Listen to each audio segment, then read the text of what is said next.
Jamais sans la grâce, une dévotion matinale qui vous connecte à la pensée de Dieu et vous donne la provision du ciel au quotidien. Bonjour chers amis internautes, c'est un plaisir pour moi d'être en votre compagnie ce matin. Une nouvelle journée, une nouvelle provision. Bienvenue dans cette dévotion matinale. Prions. Père éternel, merci beaucoup pour ce moment que tu veux passer encore avec nous. Viens nous parler Seigneur et dirige-nous pour cette journée. Au nom de Jésus, j'ai prié. Amen. Bien-aimés, nous allons lire un passage dans l'Évangile selon Jean, le chapitre 5, versets 9 à 10. Jean 5, 9 à 10, ça dit ceci. Aussitôt, cet homme fut guéri, il prit son lit et marcha. C'était un jour de sabbat. Les Juifs dirent donc à celui qui avait été guéri, c'est le sabbat. Il ne t'est pas permis d'emporter ton lit, car cela est illégal. Que le Seigneur bénisse sa parole. Le contexte, c'est quoi? C'est cet homme-là que vous connaissez, qui souffrait, qui était malade depuis 38 ans. Et il n'avait personne pour pouvoir le jeter chaque fois dans l'eau quand quand la piscine est agitée. Et il souffrait, ça fait 38 ans qu'il est là. Mais Jésus lui fait grâce ce jour-là. Jésus lui fit grâce. Et quand Jésus l'a vu, il a dit, lève-toi, prends ton lit et marche. Et on a vu que cet homme, en même temps, dans le verset 9, il se leva, il prit son lit et il commença à marcher. Bien-aimé, sa souffrance a beaucoup duré. Sa souffrance, c'était pas facile de passer 38 ans dans cet état-là. Mais c'est ce qu'il a vécu. Et un jour, Jésus lui fit cette grâce-là. Bien-aimé, toi aussi, parfois, peut-être, tu souffres depuis longtemps. Tu es dans une souffrance donnée, ça peut être une situation de maladie, tu cherches des moyens, tu fais des choses, tu prends des choses, mais ça ne passe pas, ça dure. Des mois passent, des années passent, et tu as beaucoup de questions.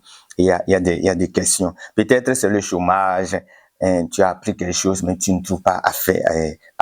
Il y a un manque, peut-être c'est l'abandon, ou bien c'est le rejet de la famille, l'abandon de quelqu'un, une difficulté financière ou quelque chose, une situation, mais qui a duré longtemps. Et pour cette situation, tu as été sur les genoux longtemps. Tu as beaucoup prié pour ça. Tu as veillé, tu as demandé l'aide des gens dans cette prière. Tu as beaucoup appelé au secours l'Éternel des armées. Et puis un jour, dans sa grâce, le Seigneur te visite et la situation change. La maladie est partie et le chômage, tu trouves un emploi. La situation qui était difficile avant là a changé et maintenant la situation est devenue meilleure. C'est devenu meilleur.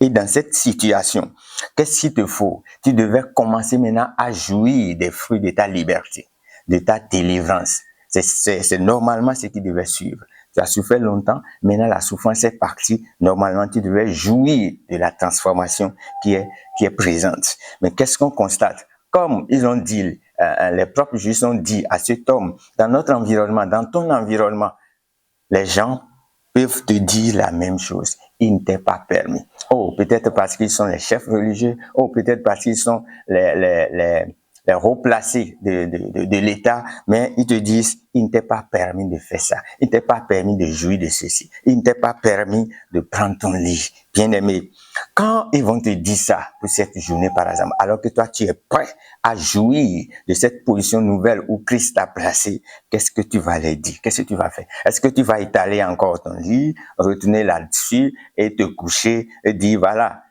quelqu'un m'a libéré, Dieu m'a libéré, mais les hommes ont refusé, donc je reste, je fais ce que les hommes ont dit, ou bien qu'est-ce que tu vas faire? Ici, Jésus-Christ t'a mis dans une position. Le fait que tu obtiennes cette grâce-là, c'est que Christ t'a déjà mis dans une position. Et ce qui est mieux de faire là, c'est de rester d'abord dans cette position. Reste debout. Christ a permis que tu sois debout. Il a changé la situation. Les choses ont changé déjà. Maintenant, reste d'abord dans cette position. N'écoute pas d'abord ce que les gens sont en train de te dire. Et ce que tu vas faire, ce que tu vas dire, demain, nous allons parler de ça. Pour l'instant, continue de bénir Dieu, continue de louer Dieu. Et que le Seigneur nous bénisse. On se retrouve demain.